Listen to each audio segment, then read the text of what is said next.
आधार card में जन्म तिथि लिमिट क्रॉस के नियम बदल चुके हैं। जो नए रूल आए हैं वो बहुत ही कड़े नियम हैं।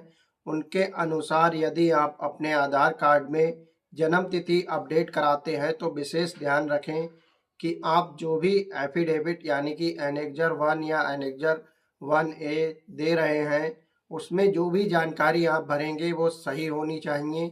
यदि वो किसी तरह से जानकारी गलत या फर्जी पाई गई या डॉक्यूमेंट उसमें फर्जी पाया गया तो आपका आधार डीएक्टिवेट या पूरी तरह से कैंसिल भी हो सकता है। नमस्कार दोस्तों, मेरा नाम है अजय और आप देख रहे हैं news by Ajay YouTube channel. आज हम बात करने वाले हैं फेक बर्थ सर्टिफिकेट के बारे में। विषय हमारा है फेक बर्थ सर्टिफिकेट से जन्मतिथि अप्लाई करवाने के बाद लिमिट क्रॉस के लिए अप्लाई कैसे करें। तो सीधी सी बात है कि अगर आपने अपना fake birth certificate first time use किया था तो आपकी लिमिट क्रॉस की समस्या का समाधान इतना आसान नहीं है, क्योंकि यूडीआई के नए रूल के अनुसार आपको सेम बीआरएन का संशोधित बर्थ सर्टिफिकेट चाहिए होगा। लेकिन यदि आपने फेक डॉक्यूमेंट यूज किए थे तो आप उसे संशोधन नहीं करवा पाएंगे, और अगर किसी तरह से संशोधन करवा भी लेते हैं तो आप उसे यूज नहीं करवा पाएंगे, क्योंकि अगर आपने उसे यूज किया तो आपके खिलाफ कार्रवाई भी हो सकती है और आपका आधार हमेशा के लिए कैंसिल भी किया जा सकता है। तो इन सभी समस्याओं का समाधान आपको कैसे मिलेगा, इस वीडियो में पूरी जानकारी दी जाएगी। वीडियो को पूरा ध्यान से देखें बिना स्किप किए, और चैनल पर नए हैं तो चैनल को सब्सक्राइब भी कर लीजिए। और भी कई समस्याओं से जुड़े समाधान आपको इस चैनल पर मिलते रहेंगे। तो चलिए बात कर लेते हैं। यदि आपने फर्स्ट टाइम अपनी जन्म तिथि अपडेट फेक बर्थ सर्टिफिकेट से कराई थी और अब आपको किसी वजह से अपनी सही जन्म तिथि चाहिए अपने आधार कार्ड में और वो लिमिट क्रॉस हो चुकी है, तो आप उसे नॉर्मल तरीके से अप्लाई नहीं कर सकते हैं। इसके लिए आपको जो तरीका अपनाना है वो यह है कि आपको एक एप्लीकेशन लिखना होगा यूआईडीएआई क्षेत्रीय कार्यालय के लिए। आपके स्टेट के अकॉर्डिंग जो भी आपका क्षेत्रीय कार्यालय लगता है उसके लिए आपको एक एप्लीकेशन लिखना होगा, जिसका फॉर्मेट मैं वीडियो के डिस्क्रिप्शन में दे दूंगा। उसके बाद आपको वो एप्लीकेशन लिखने के बाद आपको सीधे क्षेत्रीय कार्यालय में विजिट भी करना पड़ेगा, और वहाँ पर वो एप्लीकेशन लेटर आप जब गेट पर देंगे तभी आपको अंदर एंट्री मिलेगी। फिर आपका जो भी ग्रीवेंस सेल में जो भी अधिकारी वगैरह होंगे जो इस समस्या के समाधान को देखते हैं, वो आपसे उस एप्लीकेशन को लेंगे और आपकी जो भी समस्या है उसका समाधान करेंगे, और आपको फिर बताएंगे कि आपको आगे क्या क्या डॉक्यूमेंट यूज करना है। बाकी मैं आपको एक राय देना चाहूँगा कि जब भी आप रीजनल ऑफिस विजिट करें तो उस एप्लीकेशन लेटर के साथ अपने सभी ओरिजिनल डॉक्यूमेंट लेकर जाएं। बर्थ सर्टिफिकेट ओरिजिनल लेकर जाएं, और जो भी आपके एजुकेशन डॉक्यूमेंट हैं या जिस बिहाफ पर आप अपनी जन्मतिथि अपडेट करा रहे हैं वो डॉक्यूमेंट लेकर जाएं। और उसी के साथ अगर आपकी उम्र 18 साल से ज़्यादा है, आप अडल्ट हैं, तो एनेक्जर 1A जो एफिडेविट है उसे 10 रुपये या उससे ज़्यादा के स्टाम्प पे वेरीफाई करवा के ले जाएं, जिसे आप नोटरी वकील से वेरीफाई करा सकते हैं, या फिर जो मजिस्ट्रेट दिए गए हैं उसमें नीचे फॉर्म में नाम लिखा हुआ है। फॉर्म का लिंक भी आपको डिस्क्रिप्शन में दिया गया है, उससे आप डाउनलोड कर लेंगे। और उसमें नीचे लिखा गया है कि आप किस किस से वेरीफाई करा सकते हैं, लेकिन सबसे आसान तरीका है नोटरी पब्लिक का, जिससे आप बहुत ही आसानी से उसे वेरीफाई करा सकते हैं।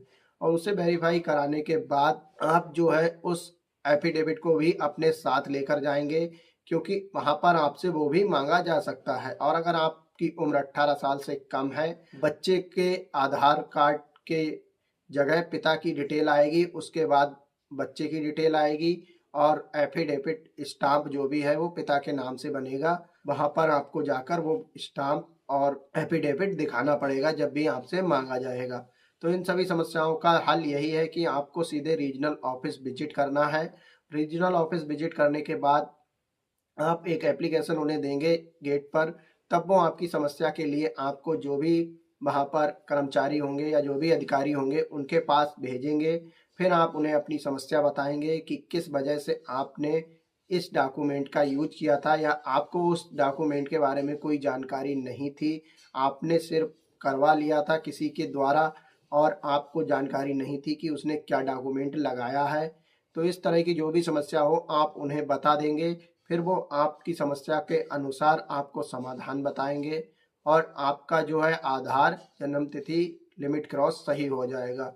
लेकिन आप यदि किसी सेंटर से बार-बार अप्लाई कराते हैं तो वो बार-बार रिजेक्ट होगा और बार-बार रिजेक्ट होने के कारण वह आपका जो है इन्फोर्समेंट डिवीज़न में चला जाएगा और इन्फोर्समेंट डिवीज़न जो होता है वह फर्जी डॉक्यूमेंट वगैरह की जाँच करता है और अगर उसमें आपका फर्जी डॉक्यूमेंट और बार-बार इस तरह का अप्लाई किया हुआ एनरोलमेंट पहुँचता है तो वो आप पर कानूनी कार्रवाई भी कर सकते हैं या फिर आपका आधार हमेशा के लिए कैंसल कर सकते हैं। तो सबसे बेहतर तरीका आपका यही रहेगा कि आप सबसे पहले अपनी समस्या के साथ रीजनल ऑफिस विजिट करें, उसके बाद उन्हें अपनी समस्या बताएँ, फिर वो आपको समाधान बताएँगे। उस समाधान का यूज़ करके आप दोबारा से अगर ज़रूरत पड़ती है, तो दोबारा से रीजनल ऑफिस विजिट करें, वरना आप जो है उनके यूडीआई के द्वारा संचालित जो आधार सेवा केंद्र है, वहाँ से उसे अप्लाई कराकर सारे डॉक्यूमेंट की जो एक कॉपी है, वो उन्हें मेल कर दें। अगर अब आपसे फिजिकल विजिट करने के लिए बोला जाता है, तो आप फिजिकल विजिट भी कर लें। इस तरह से आप अपना जो है फेक डॉक्यूमेंट वाले लोग लिमिट क्रॉस समस्या का समाधान कर सकते हैं।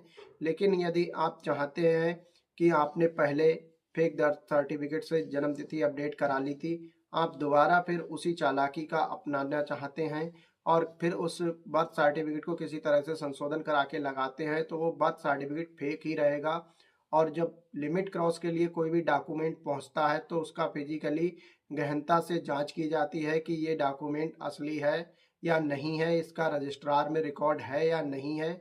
ये सारी जानकारी वहाँ पर चेक की जाती है, उसके बाद ही आपकी लिमिट क्रॉस की प्रक्रिया को आगे बढ़ाया जाता है और जब आपकी उस तरह से जांच की जाएगी तो आप जो है उसमें दोषी पाए जाएंगे और आपके खिलाफ कानूनी कार्रवाई या आपका आधार पूरी तरह से कैंसल कर दिया जाएगा। तो इस तरह की कोई भी समस्या का सामना आपको ना करना पड़े, इसलिए मैं आपको राय देता हूं कि आप अपनी समस्या के साथ रीजनल ऑफिस विजिट करें, उनके द्वारा बताए गए समाधान को आगे फॉलो करें और अपनी लिमिट क्रॉस की समस्या का समाधान पाएं, क्योंकि आपने पहले ही गलती कर चुके हैं फेक डॉक्यूमेंट। एक बात का विशेष ध्यान रखें, यदि आप एनेक्जर 1 या एनेक्जर 1A के साथ आधार सेवा केंद्र से आप उसे डायरेक्ट अप्लाई करा देते हैं, तो आप जो एफिडेविट होता है, उसमें आप ये घोषणा करते हैं कि यदि मेरे द्वारा कोई भी डॉक्यूमेंट फर्जी या कोई भी जानकारी गलत पाई गई, तो मेरा आधार जो है वो डीएक्टिवेट कर दिया जाए।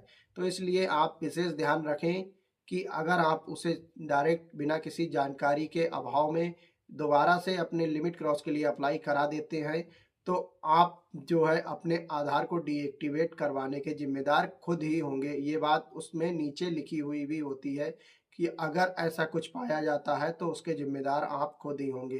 तो इसलिए सबसे पहले रीजनल ऑफिस विजिट करें और अपनी समस्या का समाधान पाएँ, मेरी तो यही राय है। बाकी आपकी क्या राय है कमेंट में ज़रूर बताएँ और जो लोग भी इस बारे में पूरा सॉल्यूशन जानते हैं, वो भी कमेंट करके लोगों को राय दे सकते हैं। बाकी आपकी मर्ज़ी है आपको क्या करना है, आपका डॉक्यूमेंट है, आपके कागज़ हैं और जो भी है आप सोच समझ के कीजिएगा, जिससे कि आगे आप एक बार गलती कर चुके हैं, दोबारा गलती ना हो, क्योंकि आधार एक ऐसा डॉक्यूमेंट है जो आपकी दिनचर्या का एक मेन कारण बन गया है। यदि आपके पास आधार कार्ड नहीं है, तो आपका इंडिया में सर्वाइव करना बहुत ही मुश्किल हो सकता है। तो इसलिए अपने आधार कार्ड को डीएक्टिवेट कैंसल होने से बचाएं और सही डॉक्यूमेंट का यूज करके अपना आधार कार्ड अपडेट करवाएं। जय हिंद, वंदे मातरम दोस्तों। हम आपसे मिलेंगे फिर नई जानकारी में।